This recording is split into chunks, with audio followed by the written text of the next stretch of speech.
เขาไม่มีทางรักษาให้หายเลย อะไรนะครับ ขาเขาอะ ต้องไปเช็คก่อนว่ามันเป็นที่กระดูกหรือระบบประสาทนะครับ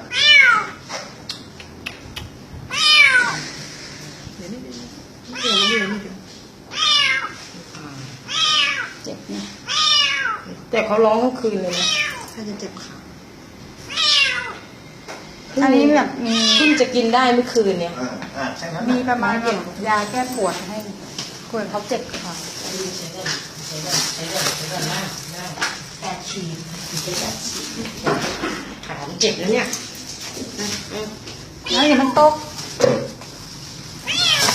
นี่จากนั้นมันตก โอ้ยมันจะมุดอย่างเดียวเลย จะอยู่กับซอกอย่างเดียว